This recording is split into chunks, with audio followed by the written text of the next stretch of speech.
Natalie always thought her name would look better on a gravestone. For a girl who was hated for her existence, and she'd always asked herself if she was a bad person or just not meant for the world. Like some of us who've worked 3 jobs at once, who know what it's like to be invisible in our own home. Some of us have been told, out loud, that we were the wrong one to survive. Meet Natalie Watson, 23 years old, living in a billion-dollar mansion where she sleeps in the smallest room and eats after everyone else is done. This is her story. The marble floors of the entrance hall were cold beneath her feet. She could hear the string quartet tuning in the ballroom, notes climbing and falling like they were testing the weight of the air. Champagne glasses clinked in rhythm, a sound that reminded her of breaking things that could never be fixed. Her stepmother's perfume lingered in the hallway, sharp, expensive, the kind that made your throat tighten if you breathed it in too long. "Be gone by 7. I don't care where you go." Natalie nodded. She always did. "And Natalie?" Her stepmother turned, one hand on the doorframe, diamond bracelet catching the chandelier light. "Don't come back until it's over." Natalie's chest tightened, but she kept her face smooth. She'd learned that at 14. Reaction was permission. Silence was survival. She grabbed her jacket, thrift store 2 sizes too big, and left through the side door, the one the housekeepers used. Her phone buzzed. DoorDash. Another order. $53 for 4 hours of driving, if she was lucky. She didn't feel lucky. Her head had been pounding since noon, the kind of headache that starts behind your eyes and spreads like spilled ink. She'd skipped lunch. Again. The campus coffee shop didn't pay enough to eat and pay tuition, so she picked tuition. Partial scholarship, that's what they called it. Like partial didn't mean she still owed £15,000 a year. Like partial wasn't just another word for not enough. She started the car, a 2005 Camry with a check engine light that had been on since she bought it, and pulled out onto the highway. The city blurred past her. Neon signs, brake lights, people going somewhere that mattered. She wondered what that felt like. The story didn't start here. It started 23 years ago. Natalie's mother died giving birth to her. Hemorrhage. Complications. The kind of thing that shouldn't happen anymore, but still does when you're in the wrong hospital in the wrong zip code. Her father held her once, just once, in the hospital room that still smelled like blood and antiseptic. Then he handed her to a nurse and walked out. He came back eventually. He had to. But he never looked at her the same way he looked at pictures of her mother. Because when he looked at Natalie, all he saw was the trade. "You took her from me." He said it to her face once. She was 9. She never forgot. Her father remarried when Natalie was 11. Victoria Harlow, self-made billionaire, real estate empire, board member of 6 companies. The kind of woman who walked into rooms and made men sit up straighter. She didn't marry Natalie's father for love. She married him because he was easy to control. Grief had gutted him, left him hollow. And hollow men don't fight back. Victoria brought 2 daughters with her, 16 and 14, blonde, polished, the kind of girls who'd never worn the same outfit twice. They moved into the mansion on Lakeview Drive, 11,000 square feet, wine cellar, home theatre, pool house. Natalie got the room next to the laundry. It wasn't explicit at first. It never is. But slowly, meal by meal, conversation by conversation, Natalie became the help. She set the table, cleared the plates, took out the trash. Her stepsisters got piano lessons and dance classes and cars for their 16th birthdays. Natalie got a lecture about gratitude. "You're lucky to have a roof over your head," Victoria said once, voice smooth as a knife through butter. Some girls have nothing. Natalie nodded, because what else could she do? She worked her first job at 15, babysitting for a neighbour, then a weekend shift at a dry cleaner. By 17, she was balancing school and 2 part-time gigs because her father wouldn't co-sign her financial aid forms. "You want college? Earn it," her father would always say. So she did. 3 jobs. DoorDash at night, barista shifts between classes, weekend inventory at a storage facility where the fluorescent lights buzzed so loud she couldn't hear herself think. She slept 4 hours a night, sometimes less. Her grades stayed high, 3.7 GPA, Dean's List twice. No one noticed. The DoorDash order took her to the east side, luxury condos, doorman buildings, the kind of place where people tipped $3 on $60 meals and acted like they'd done you a favour. By the time she finished her route, it was 9:30. Her head was splitting now, vision blurring at the edges. She should have gone to the campus library, should have stayed away like Victoria told her, but she'd left her migraine medication in her room. So she drove home. The driveway was full. Bentleys, Teslas, a Rolls-Royce parked near the fountain like it owned the place. Her stomach dropped. She'd forgotten. Tonight was the night. Victoria had been talking about it for weeks. The Calloway family was coming. Elijah Calloway, 26 years old, self-made billionaire, tech empire, Forbes 30 under 30, 3 years running. And his father, Charles Calloway, a quiet, grey-haired man who'd built his own fortune in venture capital and now spent his time making kings. This wasn't just dinner. This was a deal. Victoria's oldest daughter, Isabel, was supposed to marry Elijah, merge the empires, double the power. Victoria had been coaching her for months. Natalie parked down the street. She wasn't allowed to use the main driveway when guests were over. She slipped in through the kitchen entrance. The house smelled like roasted lamb and fresh roses. Caterers moved in synchronized chaos, trays balanced like offerings. She kept her head down, trying to make it to the back stairs. "You," one of the servers. "Coatroom, we're short-staffed. Go." Natalie opened her mouth to say she didn't work here, then closed it.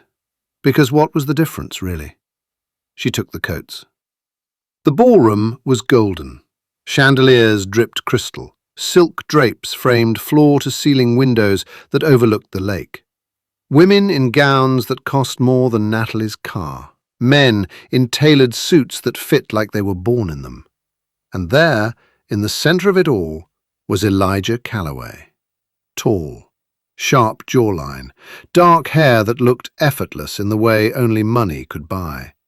He wore a black suit, no tie, collar open just enough to suggest he didn't care about the rules. But it was his eyes that caught her. Grey, steady, tired.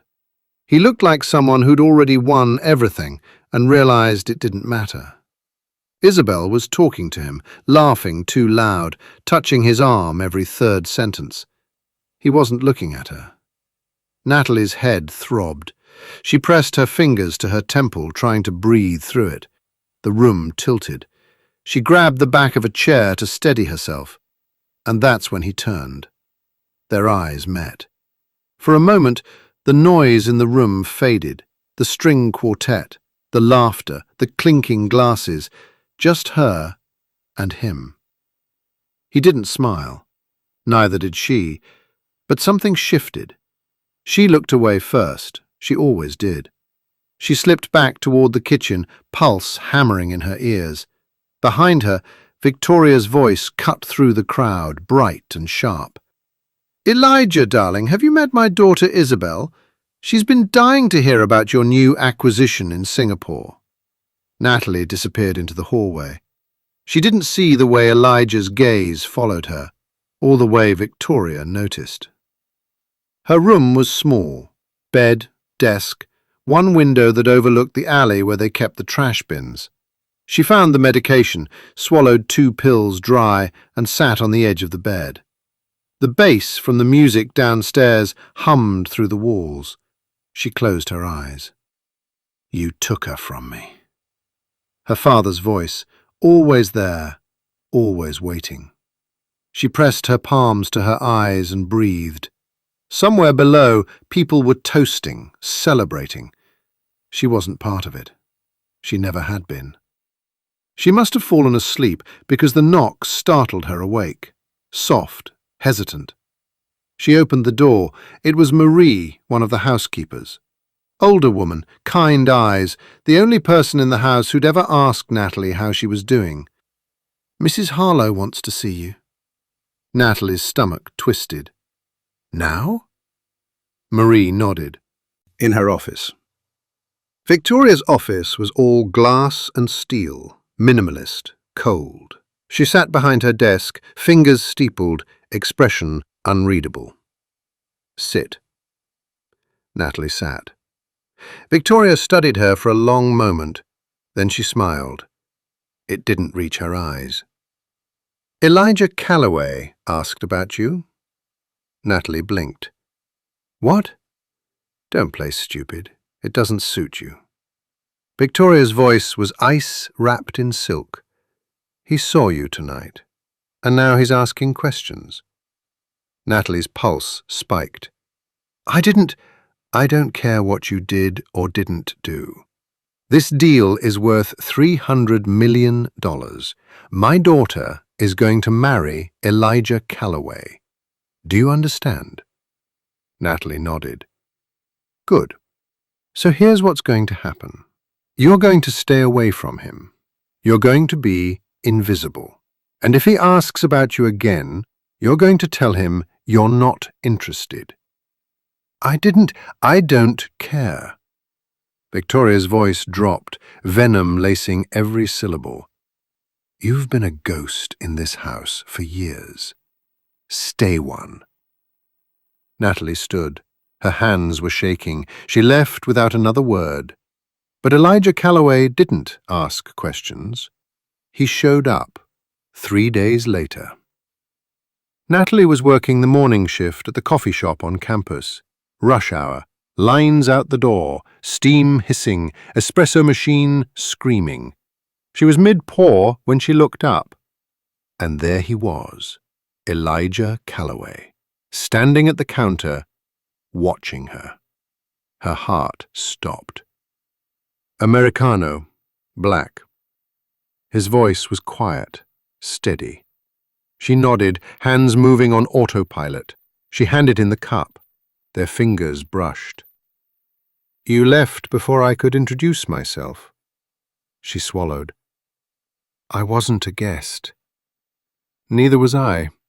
I was there for a deal I didn't want." She didn't know what to say. He smiled, small, real. "I'm Elijah." "I know." "And you are?" She hesitated. "Natalie." He repeated it like he was testing the weight of it. "Natalie." Then he left. She stood there, heart pounding, the line growing behind her, and for the first time in years, she felt like someone had actually seen her. He came back the next day, and the day after that. Always the same order, always the same quiet presence. On the 4th day, he asked her when her shift ended. She told him 3. He was waiting outside when she clocked out. "Walk with me, please." It wasn't a question, but it wasn't a command either. She did.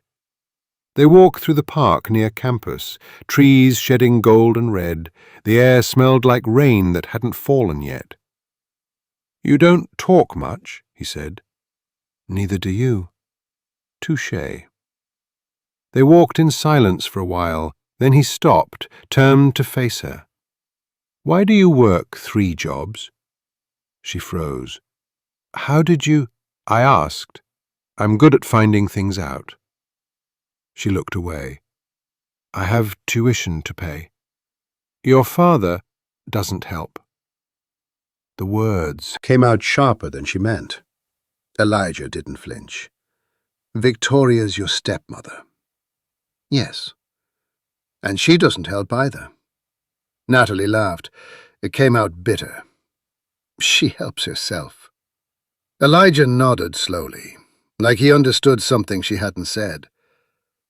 I built my first company in my bedroom. 17 years old. No investors, no co-founders. Just me and a laptop I bought off Craigslist.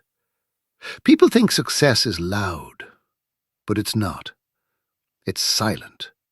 It's showing up when no one's watching. It's working while everyone else is sleeping. He paused. You remind me of that. She didn't know what to say, so she said nothing. They walked back in silence, but this time it felt different. Victoria found out. Of course she did. She always finds out. Natalie came home to find her waiting in the kitchen, arms crossed, expression carved from stone. You're seeing him. It wasn't a question. I'm not. Don't lie to me. Do you have any idea what you're doing? I'm not doing anything. You're ruining everything. Isabel is supposed to marry him. This deal is supposed to happen, and you... She laughed, cold and sharp.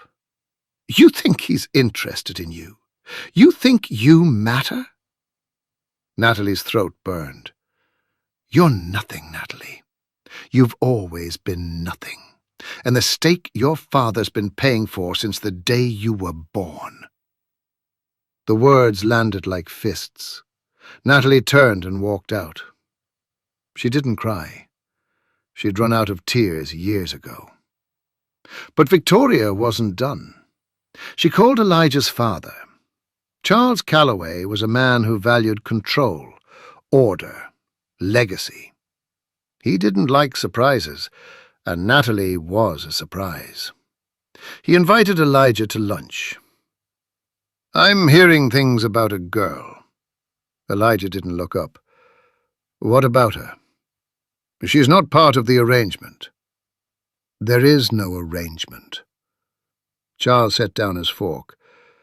Elijah, I'm not marrying Isabel. This deal isn't mine. You made it, not me. Elijah interrupted. Charles studied his son for a long moment. Then he sighed. Be careful. Women like Victoria Harlow don't lose gracefully. Elijah smiled. I'm counting on it. Victoria moved fast.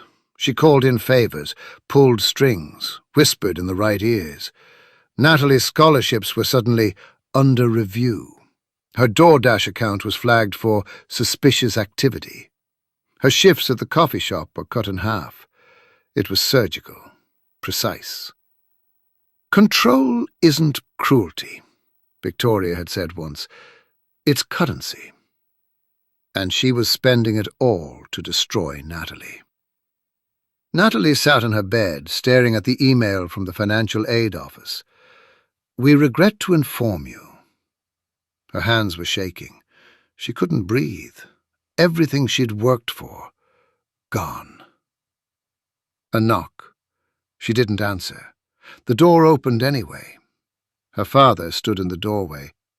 He looked older, greyer, smaller. Victoria told me. Natalie said nothing. You need to stop this, whatever this is, with him. You're going to ruin everything. I haven't done anything, Natalie said, almost a whisper. You exist, his voice cracked. That's enough. The room went silent. Natalie looked at him, really looked at him, and for the first time she saw it. Not anger, fear. He was terrified of Victoria, terrified of losing her, because without her he was just a man who'd traded his daughter for someone else's money. You were supposed to be her. When you were born, you were supposed to be her, and you weren't. Natalie's chest tightened. I know. He turned and left.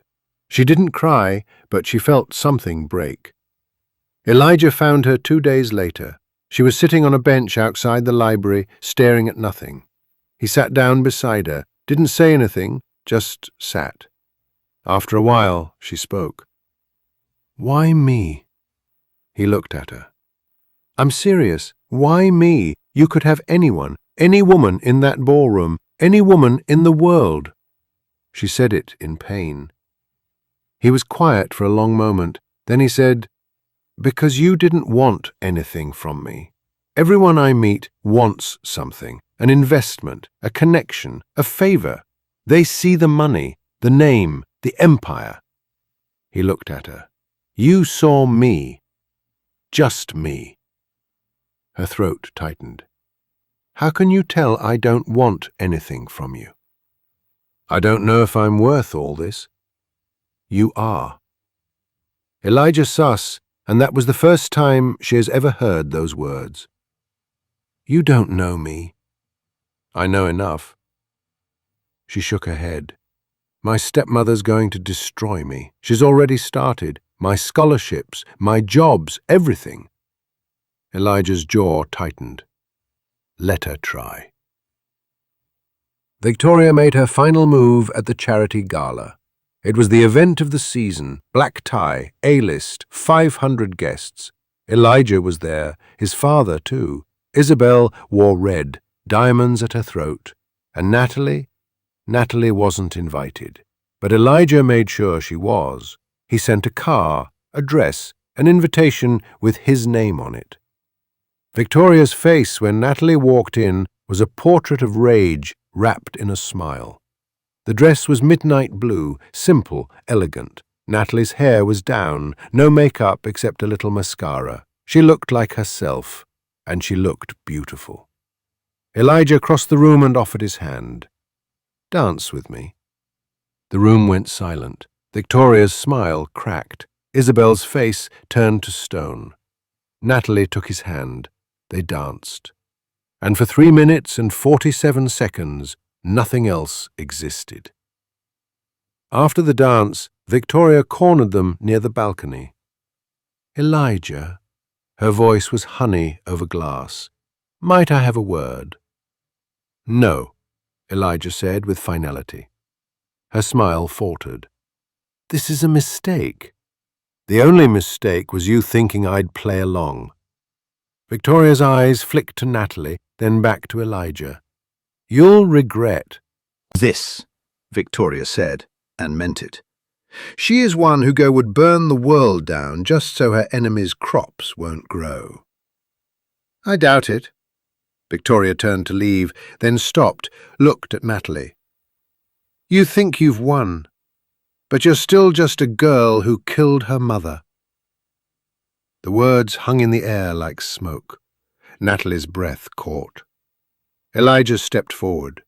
If you ever speak to her like that again, I will make it my personal mission to dismantle everything you've built, piece by piece. Victoria's face went pale. She left without another word. Natalie didn't go home that day, and for the first time in her life, someone stood for her. 3 weeks later, Victoria didn't just lose money, she lost her mask.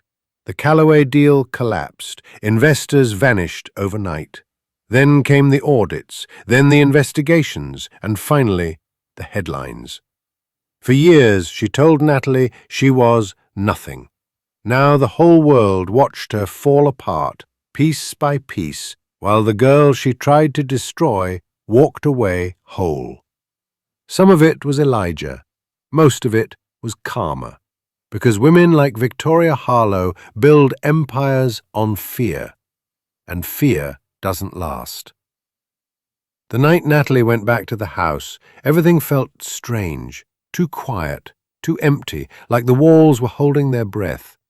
She found her father in his study. He wasn't drunk, he wasn't angry, he just looked tired, old, broken. "The investors pulled out," he whispered. "Victoria left. She took everything." He coughed, holding his chest. Sweat ran down his face. "I don't feel well," he said softly. "Stay, please." Natalie looked at him, the man who never stayed for her, the man who let others hurt her, the man who watched her fade every year and never once asked why. "I can't," she said. "Not anymore." He tried to stand, but his legs shook. He sank back into the chair, breathing hard. "Natalie, I'm sorry." For a moment, that almost stopped her. Almost. She stepped out of the study, walked down the hallway, past the photos where she was never in the frame, past the kitchen where she cleaned more than she ate, past the door she used to fear closing at night. On the porch, she struck a match. Not inside the house, not near him. She dropped it into the dry grass by the steps, the side Victoria never cared about because guests don't see that part. The fire sparked, caught, climbed. Natalie walked to the road, never looking back. Elijah ran to her. "Natalie, your father, he's still inside." Her voice didn't break, her hands didn't shake. "He made his choices," she said quietly, "and I made mine. He can choose to burn, or he can choose to walk out." Behind her, the flames rose, lighting the night in fierce orange. Fire trucks wailed in the distance. Paramedics rushed past them. Natalie didn't cry, she didn't scream, she just breathed, for what felt like the first time in her life. And as the house that raised her on pain finally fell in on itself, she watched her father being lifted into the ambulance, not dead, but injured, shaken, and finally forced to face what he'd created. Natalie didn't look away. Some endings aren't loud. Some are just honest. And this one was hers. 6 months later, Natalie graduated, top of her class, full scholarship to post-grad school, funded by an anonymous donor. She knew who it was. Elijah was waiting outside the auditorium, hands in his pockets, smiling that small, quiet smile. "Congratulations." She walked up to him. "Thank you." "For what?" "You know what." He shrugged. "I just helped open the door. You walked through it." She kissed him, right there, in front of everyone, and for the first time in her life, she didn't feel like a ghost. She felt real. The world will try to make you small. It will tell you you're not enough, that you don't belong, that you're the mistake. But the truth is this: you don't need permission to take up space. You don't need approval to become who you were meant to be. And sometimes the people who see you, really see you, aren't the ones you expect. Natalie Watson didn't need saving. She needed to be seen. And once she was, everything changed. She was told to disappear the night she became a billionaire's wife. Fate brought her back to the house, and the world rearranged itself around her. If you watched to this point, it means her story touched you. So, like, comment where you're watching from, and subscribe